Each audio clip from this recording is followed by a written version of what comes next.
Fala pessoal, tudo tranquilo? Eu me chamo Alex Marcos, seja muito bem-vindo ao nosso canal e no vídeo de hoje eu quero mostrar para vocês algumas coisas que aprendemos com a quarentena de Moisés e Jesus Cristo. Hoje em dia está todo mundo falando em pandemia e consequentemente milhares de brasileiros estão adotando a quarentena como forma de combate e prevenção ao grande coronavírus. Por isso, fica até o final desse vídeo, porque nesse vídeo eu vou mostrar para vocês que o isolamento social, a solidão, a quarentena, os momentos a sós em que você passa só com você e Deus é importante para que você compreenda o relacionamento com o nosso Pai. Por isso, fica até o final desse vídeo. Se você ainda não é inscrito, se inscreva agora mesmo, deixe o seu like e ative o sininho para receber as notificações. Toda vez que eu postar vídeo novo aqui, você vai receber em primeira mão. Não esquece de comentar também, viu? E compartilhar com aquela pessoa que você acha que precisa assistir esse vídeo.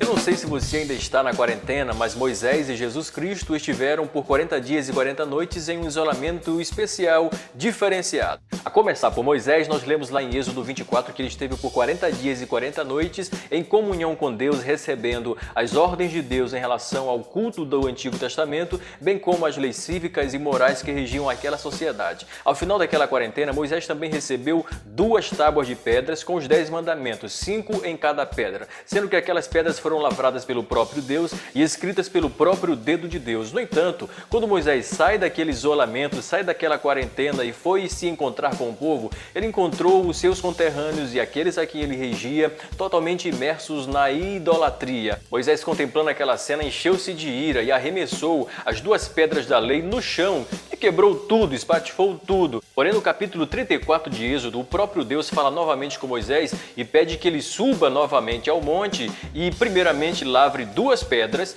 e escreva nessas pedras os 10 mandamentos, tais quais foram nas primeiras pedras que Moisés quebrou. A primeira coisa que eu aprendo com isso, e essa é a primeira lição que eu quero que você aprenda nesse vídeo, é que agir sem pensar sempre gera retrabalho. Moisés, no auge da sua ira, arremessou as pedras da lei de Deus no chão ao contemplar o quanto o povo estava imerso na escuridão, na idolatria. Ele agiu sem pensar, ele agiu de maneira inconsequente e como consequência disso ele teve um retrabalho, porque agora ele não receberia mais as leis de Deus das próprias mãos de Deus, ele mesmo teria que confeccionar tudo aquilo, ele teria que lavrar 2 pedras e escrever as leis de Deus, os 10 mandamentos naquelas pedras. Nunca faça as coisas sem pensar, porque você vai quebrar muitas coisas que não é para quebrar, você vai jogar fora muita coisa que não é para quebrar e depois você vai ter que reconstruir tudo do zero, reconstruir com os cacos que sobraram e refazer a sua vida.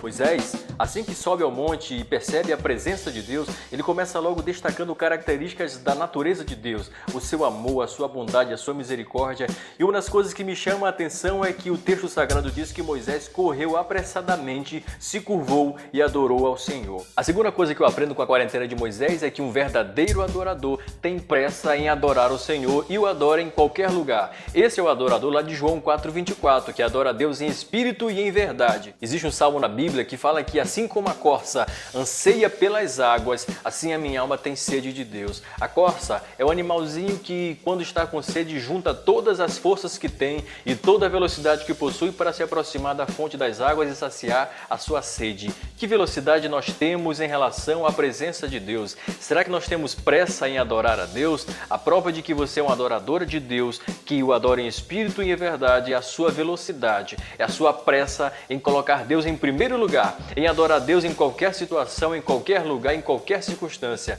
Você é um verdadeiro adorador se você tiver pressa para adorar a Deus. No cume do monte, longe de toda a decepção do povo de Israel, longe de toda aquela multidão, Moisés ouviu a voz de Deus e ouviu as instruções sobre como ele deveria proceder em relação ao povo, em relação ao culto, em relação à adoração coletiva, em relação a todo o sistema sacrificial do Antigo Testamento. A terceira coisa que eu aprendo com a quarentena de Moisés é que quando você está a sós com Deus, você consegue ouvir a voz de Deus longe dos ruídos, longe do barulho da multidão. E quando isso acontece, fica muito mais fácil de entender a palavra do Senhor, porque afinal não tem nada, não tem nenhum ruído que pode impedir a comunicação entre você e Deus. Por isso que Jesus disse, entra no teu quarto, fecha a tua porta, ora em secreto que o teu Pai em secreto te ouvirá. Você ouvirá a voz de Deus e estará longe do ruído das pessoas, o que se tornará muito mais fácil de compreender o propósito de Deus para a tua vida. Agora acabou a quarentena de Moisés e por isso agora vamos à quarentena de Jesus. Antes disso, deixe o seu like, se inscreva se você ainda não é inscrito. Em Mateus capítulo 4 é narrada a quarentena de Jesus.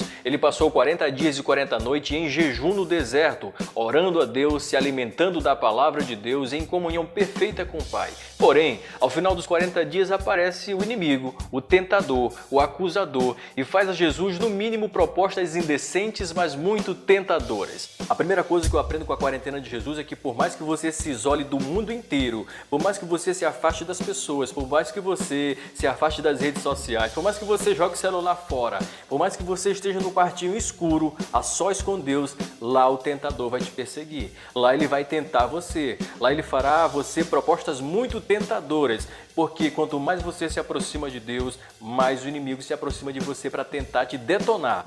Olha, eu vou falar uma coisa para vocês, o diabo é muito oportunista. Diz a Bíblia que Jesus estava morto de fome, estava muito faminto, estava talvez até desnutrido e desidratado. Aí o inimigo chega diante dele e diz: se tu és o filho de Deus, transforma essas pedras em pães e come.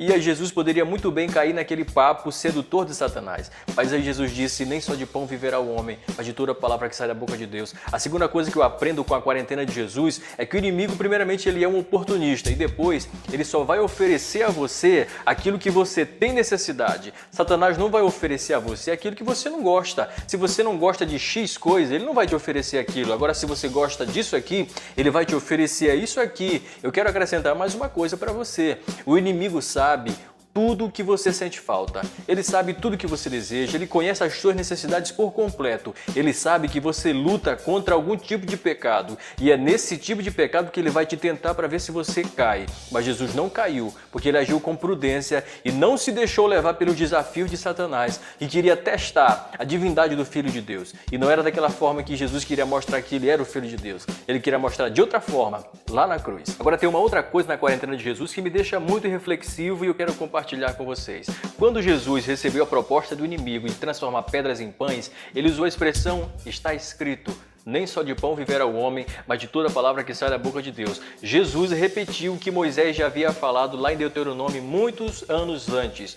Uma outra coisa que Jesus fez é que Satanás, não se tendo por vencido, levou Jesus até o pináculo do templo e disse: se tu és o filho de Deus, então te joga. Aí Satanás foi muito esperto, ele viu que Jesus usou a Bíblia, ele também usa a Bíblia e diz: está escrito, porque aos teus anjos dará ordem ao teu respeito para que não tropecem em nenhuma pedra. Está lá no Salmo 91. Mas Jesus, muito mais esperto do que ele, voltou a citar uma passagem de Deuteronômio 6,16, dizendo: está escrito novamente, não tentarás ao Senhor teu Deus. Satanás, não se tendo por vencido, levou Jesus a um alto monte e disse: tudo isto te darei se prostrado me adorares. Aí Jesus disse: para trás de mim, porque está escrito, somente adorarás a Deus e a Ele prestarás culto. Sabe que a terceira lição que eu aprendo com a quarentena de Jesus Cristo é que o inimigo só é vencido com a palavra. Jesus usou 3 vezes a expressão "está escrito". Jesus não estava fazendo nada além de uma recitação, aliás, um bom uso de versículos do Antigo Testamento para derrotar o inimigo.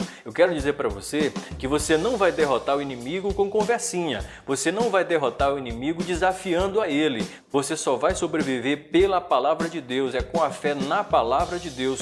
Use a Bíblia. A Bíblia é a espada bem afiada para você vencer as guerras espirituais. Está lá em Hebreus que ela é a espada cortante. Só com a Bíblia, a palavra de Deus, que você vencerá todas as guerras espirituais. Mas não é só ter uma Bíblia em casa, não. É praticar o que diz as Escrituras. É fazer aquilo que o apóstolo Paulo disse ao jovem Timóteo. É manusear bem a palavra da verdade. Não adianta você ter uma Bíblia em casa e não ler ela. Não adianta você ter uma Bíblia em casa e não praticar o que está nela. Eu espero que vocês tenham gostado desse vídeo. Se você ainda não é inscrito, se inscreva, deixe seu like, compartilhe com quem você acha que precisa assistir. Dito isto, Deus te abençoe e até o próximo vídeo.